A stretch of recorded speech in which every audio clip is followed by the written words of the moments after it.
ఆదికాండము 5వ అధ్యాయము. ఆదాము వంశావళి గ్రంథము ఇదే.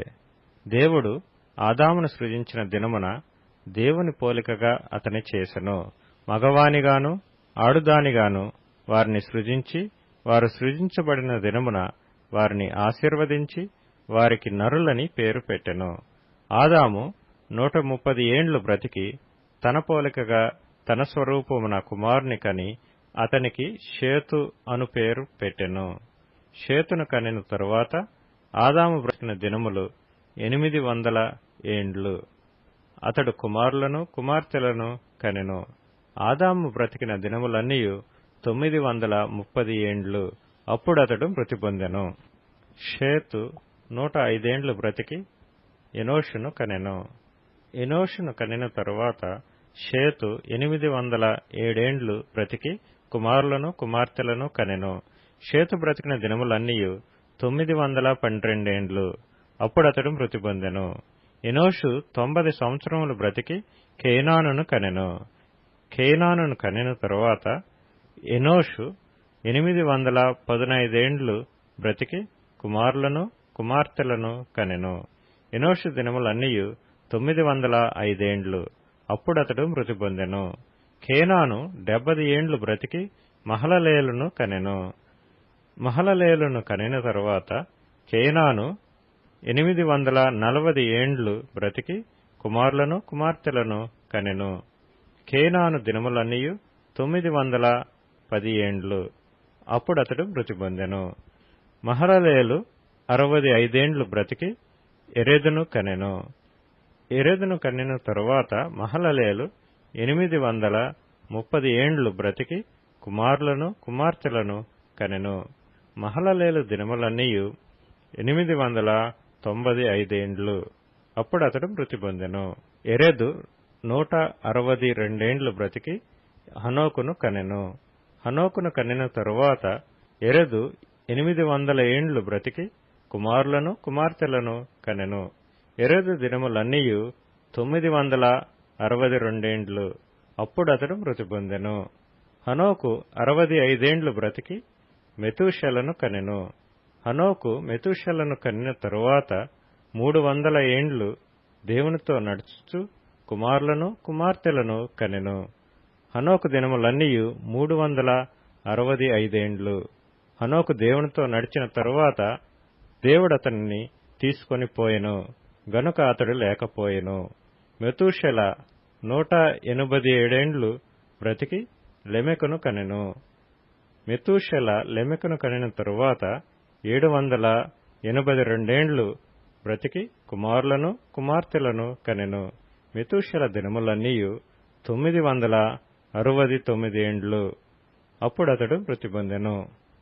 లెమెకు 182 ఏండ్లు బ్రతికి ఒక కుమారుని కని, భూమిని యెహోవా శపించినందువలన కలిగిన మన చేతుల కష్టము విషయములోను మన పని విషయములోను ఇతడు మనకు నెమ్మది కలుగు చేయననుకొని అతనికి నోవహు అని పేరు పెట్టెను. లెమెకు నోవహును కనిన తరువాత 995 ఏండ్లు బ్రతికి కుమారులను కుమార్తెలను కనెను. లెమెకు దినములన్నీయు 777 ఏండ్లు. అప్పుడతడు మృతి పొందెను.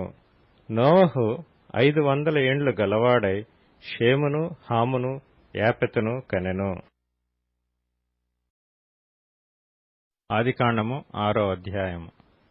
నరులు భూమి మీద విస్తరింపనారంభించిన తరువాత కుమార్తెలు వారికి పుట్టినప్పుడు దేవుని కుమారులు నరుల కుమార్తెలు చక్కని వారిని చూచి వారందరిలో తమకు మనసు వచ్చిన స్త్రీలను వివాహము చేసుకొండ్రి. అప్పుడు యెహోవా, నా ఆత్మ నరులతో ఎల్లప్పుడూ వాదించదు.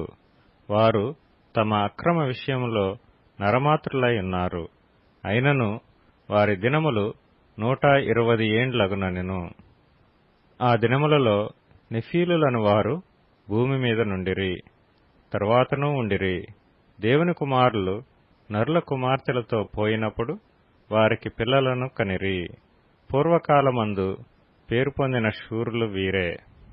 నరుల చెడుతనము భూమి మీద గొప్పదనియు వారి హృదయం యొక్క తలంపులలోని ఊహ అంతయు ఎల్లప్పుడూ కేవలము చెడ్డదనియు యెహోవా చూచి తాను భూమి మీద నరులను చేసినందుకు యెహోవా సంతాపము నొంది తన హృదయములో నొచ్చుకొనెను.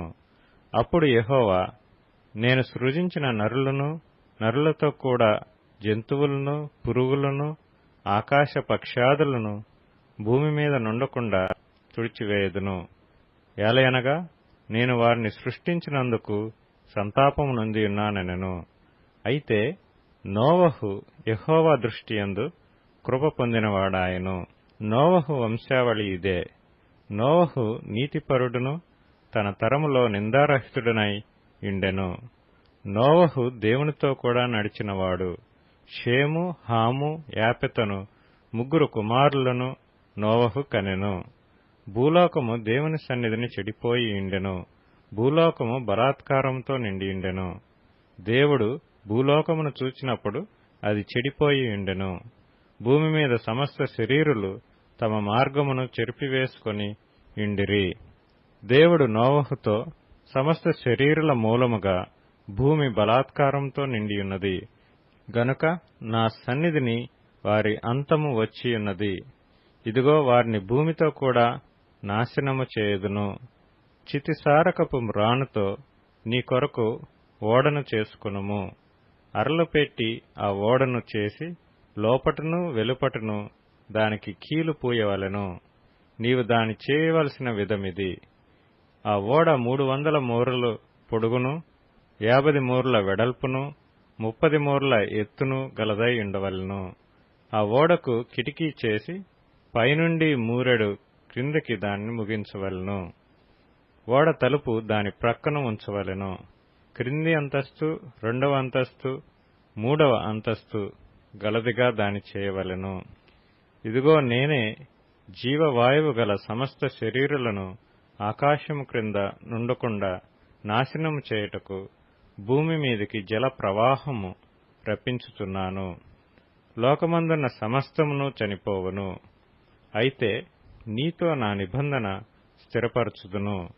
నీవును నీతో కూడా నీ కుమారులను, నీ భార్యయు, నీ కోడండ్రును ఆ ఓడలో ప్రవేశింపవలెను.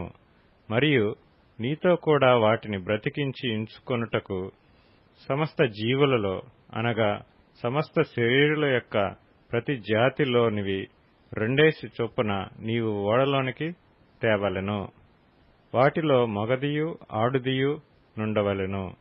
నీవు వాటిని బ్రతికించి ఉంచుకొనుటకై వాటి వాటి జాతుల ప్రకారము పక్షులలోను, వాటి వాటి జాతుల ప్రకారము జంతువులలోను, వాటి వాటి జాతుల ప్రకారము నేలను ప్రాకు వాటన్నిటిలోనూ ప్రతి జాతిలో 2 చొప్పున నీ యొద్దకు అవి వచ్చును. మరియు తినుటకు నానా విధములైన ఆహార పదార్థములను కూర్చుకొని నీ దగ్గర ఉంచుకొనుము. అవి నీకును వాటికి నీ ఆహారమగునని చెప్పెను. నోవహు అట్లు చేసెను. దేవుడు అతనికి ఆజ్ఞాపించిన ప్రకారం యావత్తు చేసెను. ఆదికాండము 7వ అధ్యాయము. యెహోవా, ఈ తరము వారిలో నీవే నా ఎదుట నీతిమంతుడివై యుండుట చూచితిని గనుక నీవును నీ ఇంటివారును ఓడలో ప్రవేశించుడి. పవిత్ర జంతువులలో ప్రతి జాతి పోతులు 7ను, పెంటులు 7ను, పవిత్రములు కాని జంతువులలో ప్రతి జాతి పోతును, పెంటియు 2ను, ఆకాశ పక్షులలో ప్రతి జాతి మగవి 7ను, ఆడువి 7ను, నీవు భూమి అంతటి మీద సంతతిని జీవముతో కాపాడునట్లు నీ యొద్ద ఉంచుకొనుము. ఎందుకనగా ఇంకను 7 దినములకు నేను 40 పగళ్లను 40 రాత్రులను భూమి మీద వర్షము కురిపించి నేను చేసిన సమస్త జీవరాశులను భూమి మీద ఉండకుండా తుడిచివేయుదునని నోవహుతో చెప్పెను. తనకు యెహోవా ఆజ్ఞాపించిన ప్రకారము నోవహు యావత్తూ చేసెను. ఆ జల ప్రవాహము భూమి మీదకు వచ్చినప్పుడు నోవహు 600 ఏండ్లవాడు. అప్పుడు నోవహును అతనితో కూడా అతని కుమారులను, అతని భార్యయు, అతని కోడండ్రును ఆ ప్రవాహ జలములను తప్పించుకొనుటకై ఆ ఓడలో ప్రవేశించిరి. దేవుడు నోవహునకు ఆజ్ఞాపించిన ప్రకారము పవిత్ర జంతువులలోను, అపవిత్ర జంతువులలోను, పక్షులలోను, నేలను ప్రాకు వాటన్నిటిలోనూ మగది ఆడుది జతలుగా ఓడలోనున్న నోవహు నొద్దకు చేరెను. 7 దినములైన తరువాత ఆ ప్రవాహములు భూమి మీదికి వచ్చెను. నోవహు వయసు యొక్క 600 సంవత్సరము 2వ నెల 17వ దినమున మహాగాధ జలముల ఊటలన్నీయు ఆ దినమందే విడువబడెను. ఆకాశపు తూములు విప్పబడెను. 40 పగళ్లును 40 రాత్రులను ప్రచండ వర్షము భూమి మీద కురిసెను. ఆ దినమందే నోవహును నోవహు కుమారులగు షేమును హామును యాపెతును నోవహు భార్యయు వారితో కూడా అతని 3 కోడండ్రును ఆ ఓడలో ప్రవేశించిరి. వీరే కాదు, ఆయా జాతుల ప్రకారము ప్రతి మృగమును, ఆయా జాతుల ప్రకారము ప్రతి పశువును, ఆయా జాతుల ప్రకారము నేల మీద ప్రాకు ప్రతి పురుగును, ఆయా జాతుల ప్రకారము ప్రతి పక్షియు, నానా విధములైన రెక్కలు గల ప్రతి పిట్టయు ప్రవేశించెను. జీవాత్మ గల సమస్త శరీరాలలో రెండేసి ఓడలోనున్న నోవహు నొద్ద ప్రవేశించెను. ప్రవేశించినవన్నీయు దేవుడు అతనికి ఆజ్ఞాపించిన ప్రకారము సమస్త శరీరాలలో మగదియు ఆడుదియు ప్రవేశించెను. అప్పుడు యెహోవా ఓడలో అతని మూసివేశెను. ఆ జలప్రవాహము 40 దినములు భూమి మీద నుండగా జలములు విస్తరించి ఓడను తేలచేసినందున అది భూమి మీద నుండి పైకి లేచెను. జలములు భూమి మీద ప్రచండముగా ప్రబలి మిక్కిలి విస్తరించినప్పుడు ఓడ నీళ్ల మీద నడిచెను. ఆ ప్రచండ జలములు భూమి మీద అత్యధికముగా ప్రబలినందున ఆకాశమంతటి క్రిందనున్న గొప్ప పర్వతములన్నీయు మునిగిపోయెను. 15 మూరల ఎత్తున నీళ్లు ప్రచండముగా ప్రబలెను గనుక పర్వతములను మునిగిపోయెను. అప్పుడు పక్షులేమి, పశువులేమి, మృగములేమి, భూమి మీద ప్రాకు పురుగులేమి, భూమి మీద సంచరించు సమస్త శరీరులేమి, సమస్త నరులేమి చచ్చిపోయిరి. పొడి నేల మీదనున్న వాటన్నిటిలోనూ నాసికారంధ్రములలో జీవాత్మ సంబంధమైన ఊపిరి గలవన్నీయు చనిపోయెను. నరులతో కూడా పశువులను, పురుగులను, ఆకాశ పక్షులను, నేల మీదనున్న జీవరాశులన్నీయు తుడిచివేయబడెను. అవి భూమి మీద నుండకుండా తుడిచివేయబడెను. నోవహును అతనితో కూడా ఆ ఓడలో నున్నవియు మాత్రము మిగిలియుండెను. 150 దినముల వరకు నీళ్లు భూమి మీద ప్రచండముగా ప్రబలెను.